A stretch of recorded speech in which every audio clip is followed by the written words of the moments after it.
오늘 언약의 하나님을 기억하라 하는 제목으로 은혜의 말씀 나옵니다. 오늘 읽기는 민수기 15장 37절에서 41절까지 읽었지만 오늘 15장 전체입니다. 1절에서 41절까지입니다.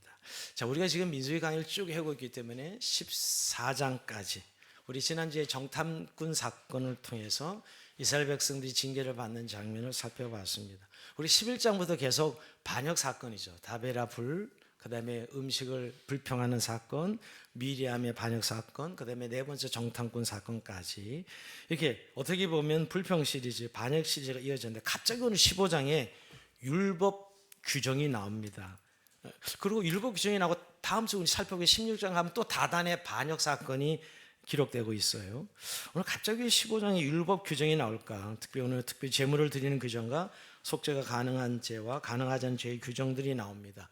우리 이미 한번 이런 편집의 순서를 경험해 봤어요. 그죠? 민수기는 이렇게 광야 스토리를 쭉 기록하는 방식인데 우리가 지난번에 5장, 6장의 율법 규정이 나와요. 스토리가 나오다가 5장, 6장 율법이 나오고 오늘 또 이렇게 갑자기 또 반역의 스토리가 나오다가 15장에 딱 율법 규정이 나옵니다. 또 19장에 가면 또 한번 그렇게 율법 규정이 나오고요.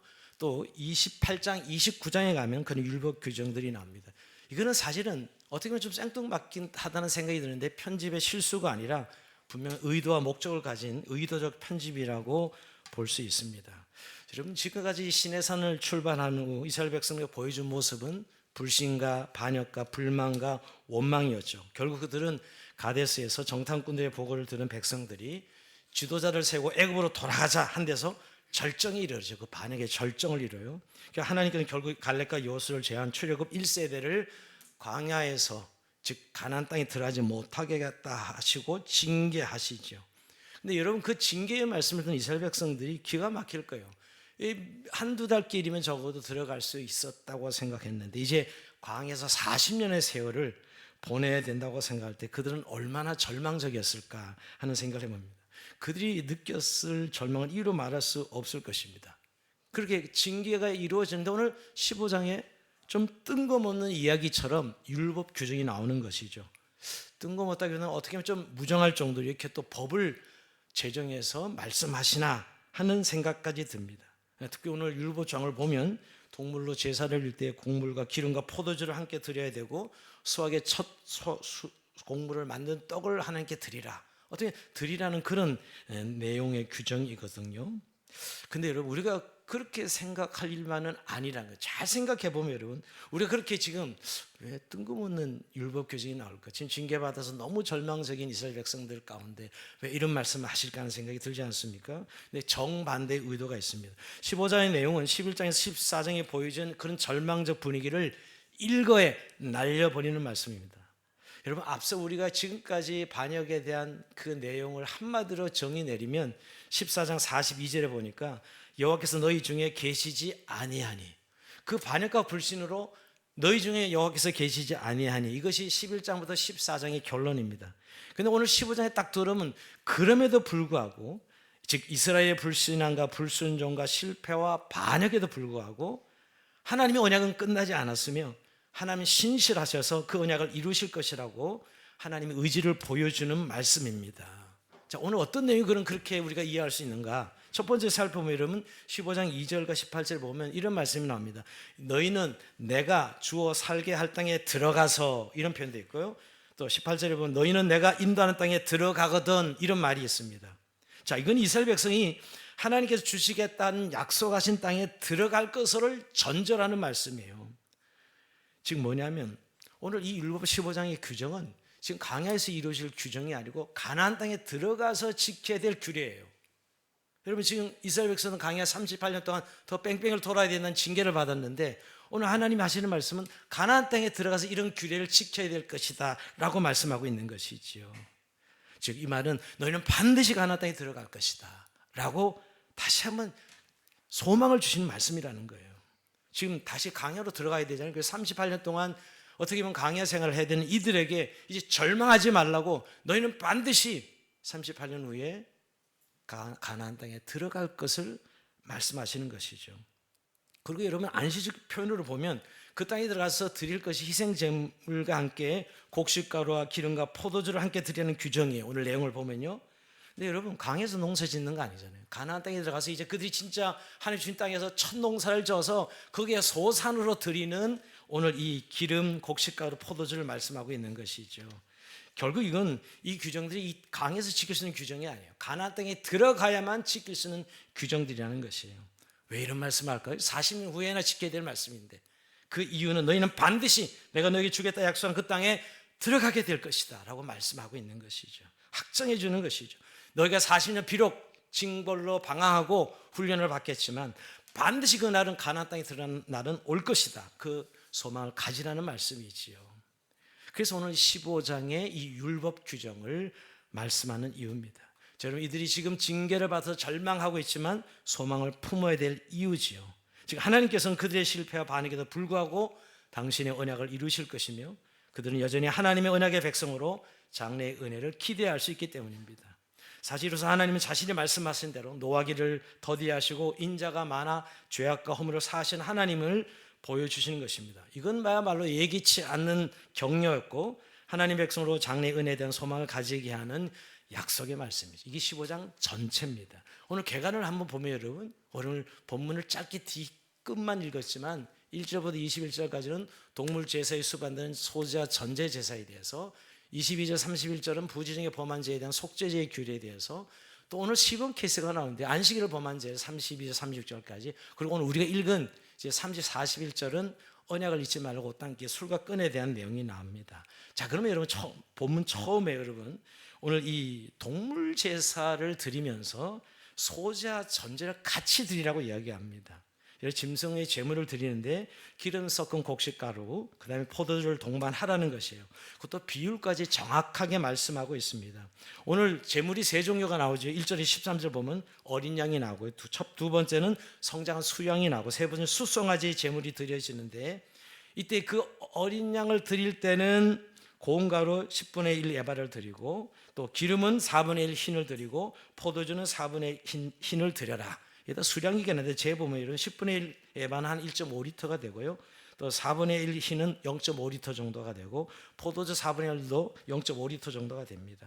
근데 수양이 되면 무게가 크나 1년 된 어린 양은 한 16kg밖에 안 돼요. 근데 수양은 한 30kg 정도 되거든요. 자, 그럴 때는 좀 푸른 10분의 2 에바, 그죠, 고운 가루는, 또 기름은 3분의 1 흰, 또 포도주는 3분의 1 흰, 이렇게 좀 늘어나게 만들죠. 그죠? 마지막으로 숫송아지, 이제 더 재물이 송아지는 더 크잖아요. 그러니까 가루는 10분의 3 에바를 드리고, 여기 기름은 2분의 1 흰을 드리고, 포도주는 2분의 1 흰을 드려라.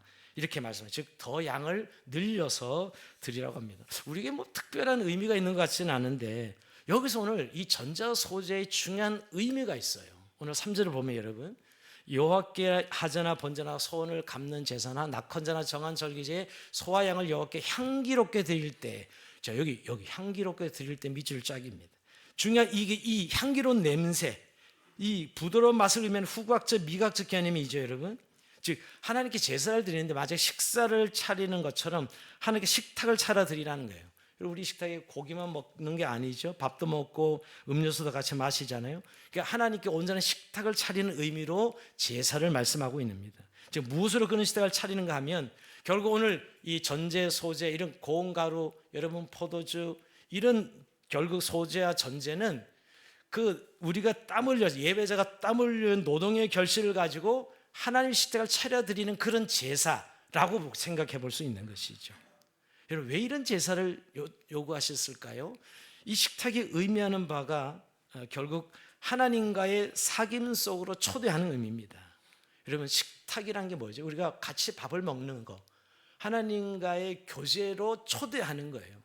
우리가 누구랑 밥을 먹는 거는 가까운 사람과 밥을 먹죠. 가족이랑 밥을 먹거나 이 친구들과 가족을 밥을 먹지요. 원수와는 밥을 먹지 않습니다. 그죠? 우리가 가장 가족의 근본적인 어떤 모습은 밥을 같이 먹는 거예요. 그죠? 여러분, 누구랑 밥 먹는 거 대단한 일이에요. 그런 의미에서. 그래서 우리는 식구라 그래요. 식구, 먹을 식자 써서요. 제 이름의 식자는 먹을 식자가 아니고 심을 식자입니다. 그렇게 자꾸 해석을, 꿈을 먹는다 이렇게 해석하는데 심는다입니다. 심는다. 오늘 이 식구들이죠. 그러니까 밥상을 차려놓고 그 식탁에서 하나님이 만나 주시겠다는 거예요. 여러분, 제사가 율법이긴 하지만 그 율법의 의미는 그 식탁에서 하나님과 교제하시겠다는 거예요. 식탁으로 그들을 초대하겠다는 거예요. 그러면서 여러분, 이 풍성한 식탁을 말씀하시는 것은 약속의 땅에 들어가면 이제는 더 이상 굶주리지 않을 것이며 풍성한 곡식과 포도주를 얻게 되리라는 것을 암시하고 있는 것이에요. 자, 이런 율법의 규정을 말씀하시는 것은 이제 어떤 의미도 있을까요? 지금 그들이 가나안 땅에 안 가겠다고, 믿지 못하여 우리가 들어갈 수 없다 이렇게 이야기했잖아요. 그 땅에 가면 얼마나 풍성한 열매를 거둘 것인데, 이런 책망이기도 해요. 사실은 즉 장래에 베풀어 주실 은혜된 약속이죠. 비록 1세대는 광야에서 머물렀지만 2세대는 출애굽해서 가나안 땅에 들어갈 것이며 하나님과 풍성한 식탁의 교제를 나눌 것이다 하는 말씀인 것이죠. 여러분, 지금 절망 속에 빠져 있는 이스라엘 백성들 생각해 볼 수 있잖아요. 징계를 받고 우리가 곧 들어갈 수 있으라 생각해도 들어가지 못하고 38년 동안이나 가데스 바네 이 강에서 이 방황을 해야 되는 이런 상황에 그 절망 속에서 하나님께서 희망의 말씀을 주시는 것이죠. 너희가 비록 불신앙과 불순종으로 하나님의 관계를 깨트린 것은 사실이지만 그러나 그것이 끝이 아니다는 것이에요. 하나님은 신실하셔서 이스라엘 백성들과 함께 한 식탁에 앉아 교제하실 비전을 주신 것이죠. 그래서 여러분, 우리가 너무 징계받는 걸 너무 두려워하고 거기에 머물러 있으면 안 돼. 이스라엘 백성들 오늘 어떻게 보면 절망 중에 있지만 앞으로 누리게 될 희망을 말씀하고 있는 것이지요. 이 말씀을 믿음으로 받아들인 이스라엘 백성이라면 하나님과의 그 복되고 영광스러운 사귐을 간절히 바랬을 것입니다. 여러분, 우리가 하나님과의 교제, 그들이 인생에서 추구할 최고의 목적이라는 사실을 발견했을 것이에요. 결국 이 지금 징계가 떨어진 것은 하나님 앞에 관계를 깬 거잖아요. 죄를 범한 것이죠. 이제 그게 죄라는 사실을 알고 이제 하나님의 사귐으로 다시 초대해서 회복의 의미를 말씀하고 있는 것입니다. 여러분, 우리가 하나님과 사귐이 교제가 얼마나 중요한가. 우리는 이렇게 이런 율법 규정을 보면 의무나 율법으로 느껴지는 분들이 참 많습니다. 그러나 사귐과 교제가 이루어지면 이 율법은 드림이요 사랑이죠, 여러분. 근데 그런 교제가 없는 사람들에게 어떤 율법이 주어진다는 의무와 율법이 될 수밖에 없는 것이에요. 누구를 사랑하면 그 사랑하는 사람의 말을 듣는 건 너무나 자연스럽죠. 그러나 여러분, 사랑도 없고 교제도 없는데 어떤 사람의 말을 따르려는 것은 너무너무 힘든 것이에요. 그런 의미에서 오늘 전제와 소제를 통해서 하나님과의 식탁 교제를 통하여 그들에게 친밀한 하나님과 사귐과의 교제, 사귐과 교제를 말씀하고 있는 것입니다. 자, 그런데 여러분, 오늘 한 가지 주목할 것은 이 제사를 말씀하시면서 유대인들만 초청하는 게 아닙니다. 오늘 이스라엘 백성 본토 소생만에 해당하는 것이 아니라 이스라엘에 거주하는 모든 외국인을 포함하는 그런 규정입니다. 자, 14절 볼까요? 너희 중에 거류한 타국인이나 너희 중에 대들이 있는 자나 누구든지 여호와께 향기로운 화제를 드릴 때 너희가 하는 대로 그도 그리할 것이라. 너희 중에 거류하는 타국인, 너희 중에 대들이 있는 자라는 말이 반복적으로 사용되고 있죠. 차별이 없다는 거예요. 타국이나 외국인들에 대해서. 여러분, 본래 이스라엘 백성 공동체는 혈통적 폐쇄성이 없었어요. 그 유대인들의 거저는 외국인도 똑같이 할례받고 율법을 지키면 하나님 백성 삼아 주셨던 것이에요. 근데 사실 유대인들이 오해한 거죠. 자기 혈통만의 하나님, 잘못된 선민 의식으로 그들이 오해를 한 것입니다. 여러분, 지금도 하나님 차별 없이 오늘 하나님 우리를 부르시고 계세요. 우리 인간은 참 어떤 이유로 차별하지만 하나님은 차별 없이 모두를 부르시고 계십니다. 우리가 마지막 성경 요한계시록에 하나님 이렇게 인생들을 초청하고 있습니다. 오라 하시는도다. 요한계시록 22장 17절에 보면 듣는 자도 오라 할 것이요 목마른 자도 올 것이요 또 원하는 자는 값없이 생명수를 받으라. 성경 300여 번 이상 오라 합니다. 오라. 오늘 인생들을 향하여 아담아 어디 있느냐라고 찾으시고 계속 오라는 메시지예요. 마지막 성경 끝나는 구절도 오라입니다. 오라. 차별 없고 하나님 다 부르시고 계신 것이죠. 모든 사람에게 열려 있습니다. 이게 오늘 또 율법의 좀 독특한 면을 이렇게 살펴보고 여기서 벌써 성교의 하나님을 볼 수가 있습니다. 그리고 여러분, 오늘 이 17절 21절에 보면 오늘 이 가루떡을 곡식가루를 이 거제로 드리는 명령인데, 자, 너희가 하나님 인도하신 땅에 들어가서라는 전제가 있고요. 그 거제로 드린다는 것은 약간 조공 같은 그런 성격을 가질 수 있어요. 왜냐하면 땅의 소산을 드리는 것이니까. 또 11조도 그런 게 아니에요. 땅의 소산을 드리는 것, 일부를 여러분. 즉 처음 익은 곡식가루 떡을 드린다는 것. 여러분, 너희가 가나안 땅에 들어가면 그 땅의 소산을 하나님께 드리는 그런 모습. 뭐냐면 이제 이건 굉장히 신앙 고백이에요. 가나안 땅을 약속하시고 그 가나안 땅에 농사를 지면 너희가 그 열매를 하나님께 드리라는 규정이거든요. 야, 하나님께서 우리를 먹이시고 입히신다는 신앙 고백이죠. 그 드림의 의미는, 여러분, 이런 것들이 우리는 그냥 피상적으로 이해하면 다 율법처럼 느껴지는데, 뭐 헌금 이야기 또 하시네 하나님께서, 뭐 이런 생각이 들 수 있지만 결국 이런 것들이 위대한 신앙 고백으로 말씀하고 있는 것이에요. 근데 이게 들어가는 첫 테만이 아니라 자손 대대로 지킬 규례다 하고 21절에 말씀하고 있어요. 저는 이 말씀 볼 때마다 우리 한국교회 성미가 바로 이런 사실 이 부분을, 율법을 실천하는 거였어요. 저희 교회도 개척하고 한 7, 8년까지 성미를 했던 것 같아요. 성미를 드리는, 그 하나님에 나올 때 우리의 땅의 소산의 거제를 하나님께 드리는, 곡식가루를 드리는 그런 모습이죠. 이스라엘 백성들이 매일 먹는 음식을 통해서 밥상을 받을 때마다 하나님을 인정하고 하나님께 신앙 고백하는 감사의 제물이었다는 것을 볼 수가 있습니다. 여러분, 그래서 이렇게 갑작스러운 율법 규정을 말씀하신 것은 하나님께서 이스라엘 관계, 이스라엘과 하나님과의 관계에서 교제를 말씀하고 있는 거예요. 즉 제물을 드리고 예물을 드린 것이 참 율법이나 의무처럼 느껴지지만, 그래서 교회에서도 헌금 이야기가 제일 어려운 것이 막 갑자기 드리는 이야기 나오면, 근데 그 드리는 게 먼저가 아니라 하나님과의 교제, 하나님과의 나눔이죠. 여러분, 우리가 모든 하나님 앞에 드림은 하나님과의 교제에서 나오죠. 하나님과의 관계 안에 사랑에서 나오는 것입니다. 근데 그 교제나 사랑이 안 되면 의무가 되고 율법이 되는 것이, 하기 싫은 것이 됩니다. 그래서 여러분, 하나님의, 우리가 이 은혜로 모든 것을 하는 것이지 의무나 율법으로 하는 것이 아니라는 거예요. 복음 시대에 살면서 여러분, 그러니까 하나님과 교제와 사귐이 오늘 이 율법 속에 담겨져 있는 중요한 교훈이라는 것이지요. 여러분, 오늘 우리가 사실 주님 앞에 드림이 의미와 율법이 될 수도 있고 감사와 찬송이 될 수 있죠. 은혜가 될 수 있죠. 그런 의미를 오늘 율법 규정 속에서 우리가 생각해 볼 수가 있습니다. 자, 그 다음에 이제 22절에 보면 여러분, 근데 이렇게 하나님과 사귐을 깨는 게 뭐예요? 하나님과 사귐을 깨는 것이 죄지죠. 죄의 문제를 다룹니다. 굉장히 중요합니다. 근데 그 죄가 두 가지 죄를 이야기해요. 속죄가 가능한 죄가 있고 속죄할 수 없는 죄, 이 두 가지를 다루고 있습니다. 여러분, 하나님께 용서받을 수 없는 죄가 있습니까? 네, 구약에는 있어요. 오늘 끊어짐이란 표현하죠. 이건 용서받지 못하는 죄입니다. 즉 구약의 희생제사가 모든 죄를 해결할 수 있는 게 아니에요. 우리가 속죄라는 말은, 속죄죄는 그 모든 죄를 용서받을 수 있는 것이잖아요. 근데 죄를 용서받을 수 없는 죄도 있다는 의미예요. 자, 근데 우리가 여러분 죄를 지을 때 그릇 범죄한다는 표현이 나오죠. 22절 볼까요? 너희가 그릇 범죄하여 여호와가 모세에게 말씀, 이 모든 명을 지키지 못하되, 이런 말씀이 나오죠. 이거는 무의식적으로 지키려고 했는데 지키지 못한 그런 죄죠. 그릇 범죄했다고 합니다. 연약해서 그런 것이죠. 우리가 늘 경건하게 살고자 말씀을 지키자고 하지만 우리가 연약해서 짓는 죄를 그릇 범죄했다고 표현하고 있습니다.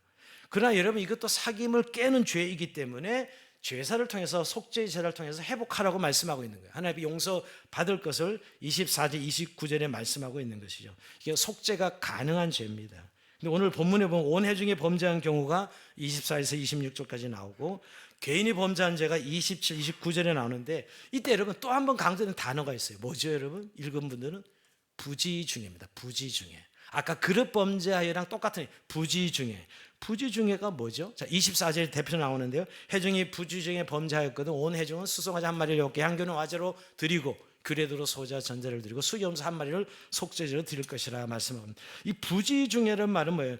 죄를 지으려는 의도가 없는 것이죠. 요새로 말하면 가실치사 같은, 내가 의도하지 않은데 죄를 지은 것이죠. 연약해서. 그러니까 이게 부지중예, 그릇 범죄하여가 그런 것들입니다. 근데 이것도 죄는 죄입니다. 그래서 속죄 제사를 드리라고 말씀하고 있는 거. 그러면 하나님이 이제 그 죄를 용서를 받는 것이죠.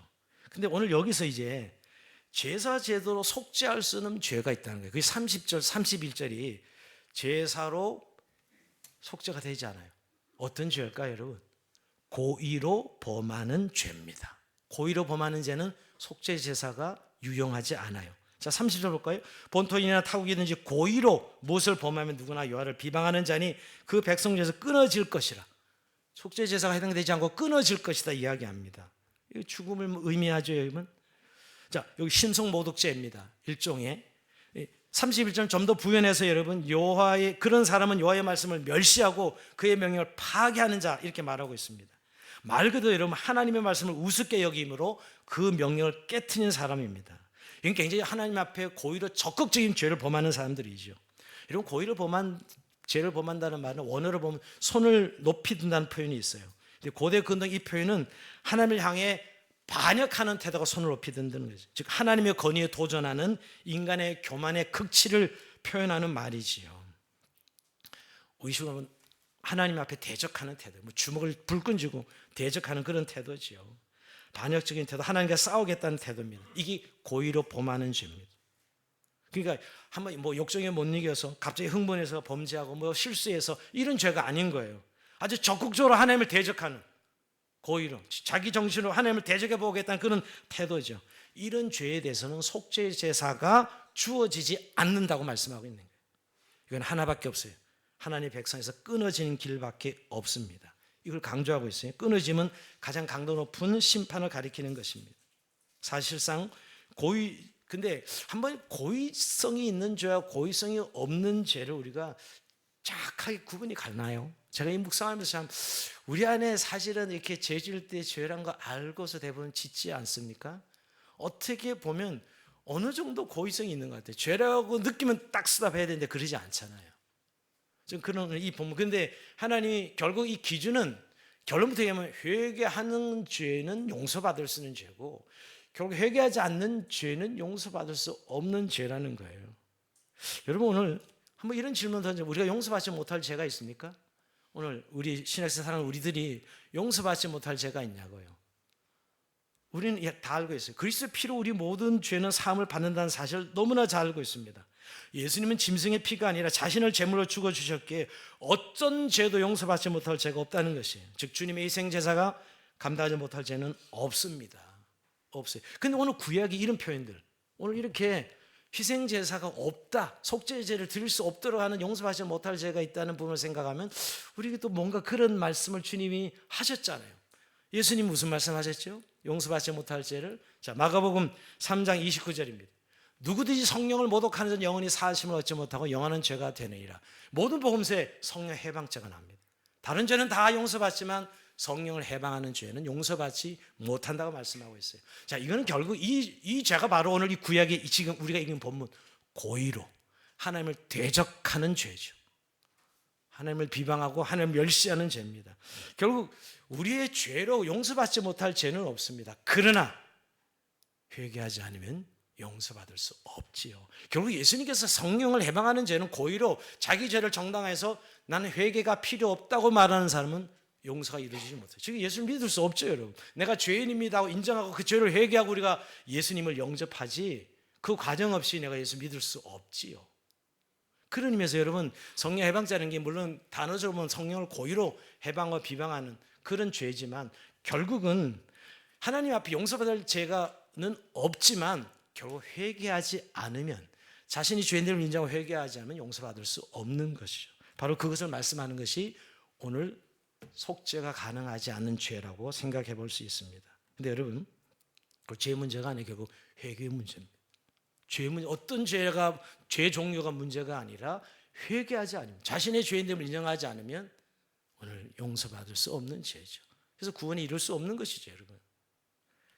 근데 그 케이스를 이제 하나 성경이 제시하고 있어요. 케이스. 오늘 이렇게 용서받지 못한 죄의 케이스를 오늘 산에서 즉 안식일에 나무를 한 사람의 이 죄를 케이스로 제시하고 있어요. 자, 오늘 32절부터 36절이 그 내용인데요. 자, 이는 이스라엘 자손이 광야에 거류할 때라고 이야기합니다. 지금 사건이 아닙니다. 이 지금 나무를 한 사람을 즉결 처단하는데 지금 이스라엘 백성들이 일어난 일은 아니고 이스라엘 자손이 광야에 거류할 때 여러분 안식일을 범한 자를 처벌하라는 내용은 십계명에 나오지 않아요. 십계명은 안식일을 거룩히 지켜라. 내가 복을 주겠다고 이렇게 십계명에는 안식일을 말씀해요. 4계명으로.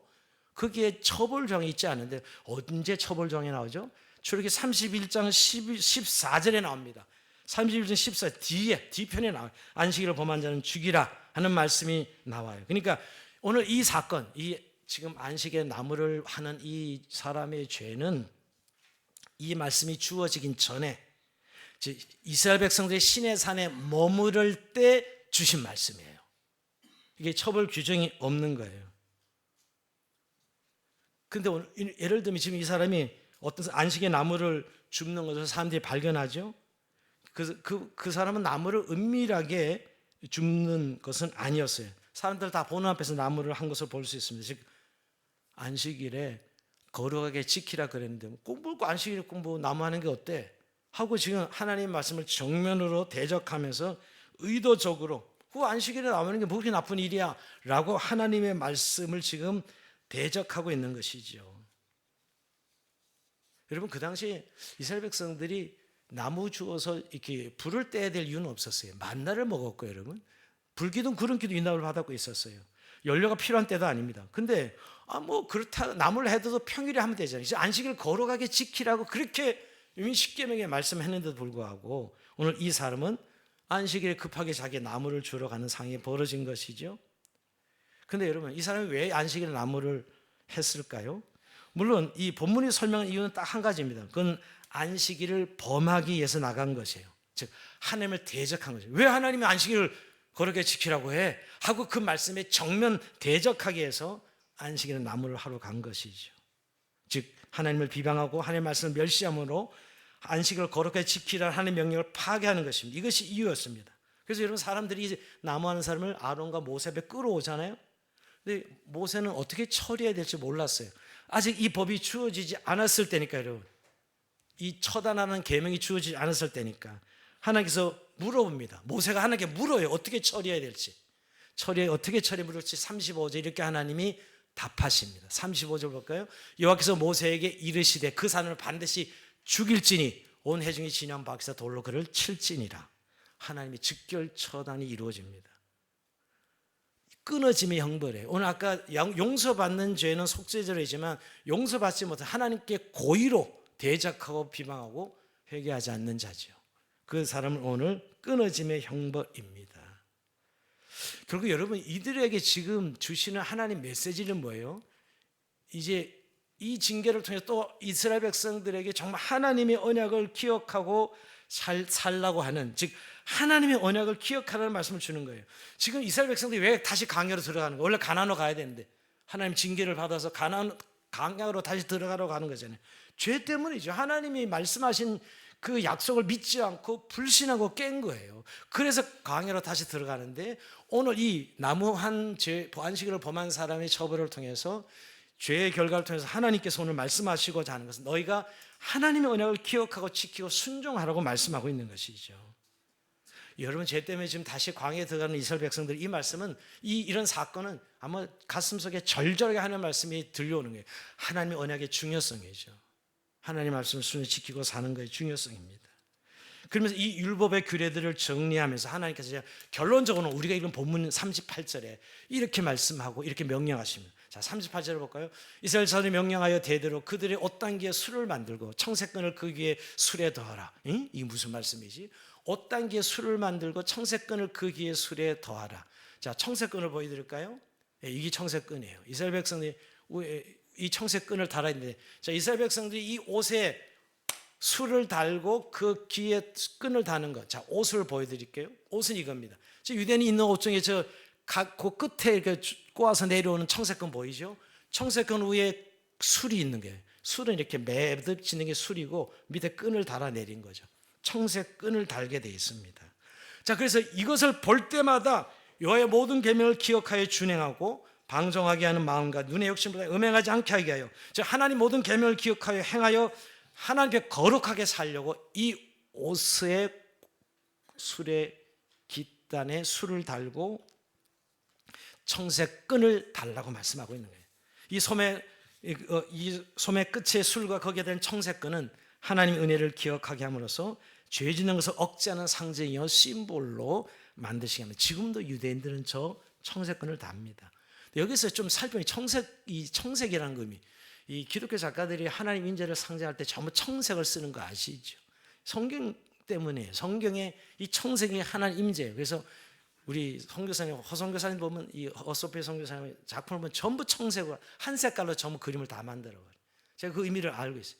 우리 임 작가님도 보면 군데군데 하나님의 임재를 상징하는 청색을 긋습니다. 청색이 하나님의 임재의 색상이에요. 근데 그 당시에 이 청색 염료가 엄청 고가입니다. 달팽이를 통해서 청색 염료를 만들었거든요. 달팽이 수만 마리를 써서 만들어야 된다고 합니다. 그래서 이 청색은 보자기, 지성물을 덮는 보자기도 청색이었고, 그 다음에 이 청색끈은 이스라엘 하나님 앞에 소중한 존재, 왕 같은 제사장임을 상징적으로 보여주는 표시였어요. 그래서 사실 이 청색을 입는 옷들을 통해서 정말 하나님의 은혜를 기억하게 하시는 것이죠. 사실 이 청색 염료가 굉장히 고가였음에도 불구하고 이스라엘 백성은 빈부를 막론하고 누구나 달 수 있도록 청색끈을 매달도록 했습니다. 옷에 저 청색끈을요. 그래서 이 청색끈이, 그래서 이 옷 끝단, 옷기의 끝단이 자신의 연장으로 여겨졌어요. 우리가 잘 아는 사무엘상 24장에 가보면 여러분, 다윗이 이 동굴안에 사울의 옷자락을 자르죠. 저 청색끈을 자르는 거예요. 저거를 자르고 나서 굉장히 힘들어요. 사실 사울을 쳐다는 거나 똑같은 거예요. 그 청색끈을 잘랐다는 말은 그 사람을 자른 거나 마찬가지라고요. 그런 의미의 심볼이요, 상징을 말하는 것입니다. 그 당시에 또 이 유대인들 남편들은 아내의 저 옷자락 끝을 자름으로써 이혼을 선언하기도 했다고 해요. 그런 풍속이 있습니다.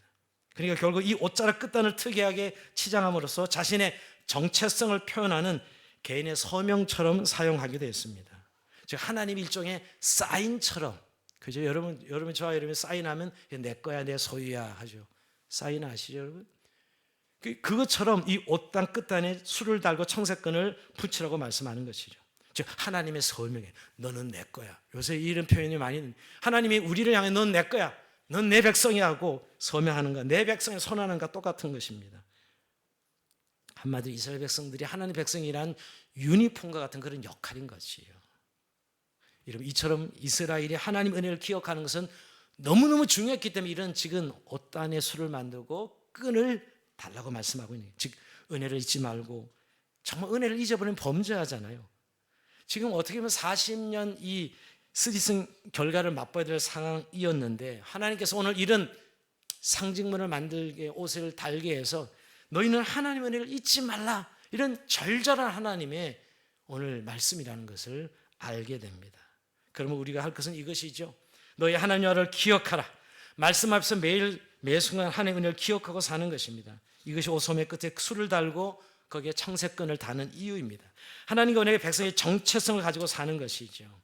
특별히 여러분, 오늘 이 율법 규정 중에 속죄받을 수 없는 죄가 안식일의 예로 지금 시범 케이스로 등장하잖아요. 근데 이 안식일이 왜 이렇게 중요한가? 우리 지금은 율법이 완성된 시대에 살지만 이 당시에 안식일은 언약의 표징이라고 말씀했기 때문이에요. 언약의 표징은 반드시 지켜야 되는 거죠. 그리고 그게 중요한 하나님과 관계 표지였어요. 그래서 이런 출애굽기 31장 11절에 보면 이렇게 말씀하고 있는데, 이 안식일의 규정에 대해서 너는 이스라엘 자손에게 말해 이르길 너희는 나의 안식일을 지키라. 이는 나와 너희 사이에 너희 대대의 표징이니, 안식이 나와 너희 사이의 대대의 표징이니 나는 너희를 거룩하게 하는 여호와인 줄 너희가 알게 하며 너희는 안식일을 지킬지니 이는 너희에게 거룩한 날이 됨이니라. 그날을 더럽히는 자는 모두 죽일지며 그날에 일하는 자는 모두 그 백성 그 셈이 끊어지리라. 이렇게 말씀하고 있습니다. 이 말씀으로 또 율법이구나, 안식일을 또 지키라는 것이구나, 이렇게 반응할 일이 아니에요. 결국 이 소매 끝에 이게 달게 언약의 백성이야, 너는 내 백성이야 라는 사실을 잊지 말라고. 왜? 이스라엘이 이거 잊으면 죄를 짓게 되고 하나님 언약과 관계없이 살아가니까 라는 말씀이라는 거예요. 우리는 물론 이 모든 구약 율법이 완성된 시대에 이제 율법 지키는 시대가 아니라 복음 안에서 오히려 더 하나님 사랑하는 이런 삶을 사랑하는 우리에게도 여전히 이 말씀은 하나님과 언약을 기억하는 것, 내가 누구인지, 내 삶이 어디서 왔는지 라는 사실을 잊지 말라고 하는 것이죠. 그래서 여러분, 오늘 보면 마지막은 결국 소매 끝에 술을 달고 청색끈을 더하라 하신 것을 기억하라는 것입니다. 즉 우리의 일상의 모든 삶의 하나님의 은혜를 기억하라는 하나님 말씀입니다. 하나님의 은혜를 기억하는 데서 우리를 방종하게 하는 마음과 눈의 욕심을 따라 살지 않고 주의 모든 경 살 힘을 얻게 되죠. 우리가 어떻게 순종할 수 있냐고요. 바로 그 은혜를 기억할 때 우리가 순종할 수 있어. 그 은혜가 기억되지 않으면 우리는 순종할 힘이 없어요. 그냥 내 본성대로 살아갈 수밖에 없는 자들인 것이죠. 그래서 41절 딱 결론이 이렇게 말씀합니다. 나는 여호와 너희 하나님이라. 난 너희의 하나님이 되려고 너를 애굽 땅에서 인도해 내었느니라. 나는 여호와 너희의 하나님이니라. 다시 한번 외치고 계세요. 너는 너희.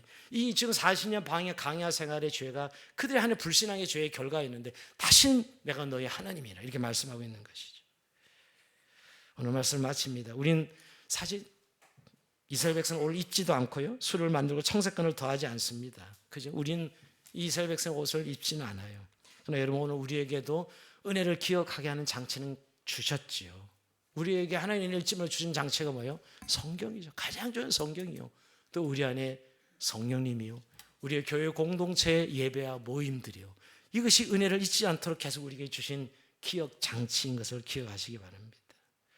여러분, 저는 늘 그런 생각을 합니다. 우리가 하나님의 은혜를 잊지 않는 삶은 하루에 적어도 한 15분 정도만 하나님 앞에 말씀을 기억하고 그 말씀 앞에 우리가 말씀을 읽고 주님의 음성을 듣고 우리가 묵상하고 기도하는 시간을 가질 때 우리는 저 하나님의 은혜를 하루 종일 잊지 않을 수가 있습니다.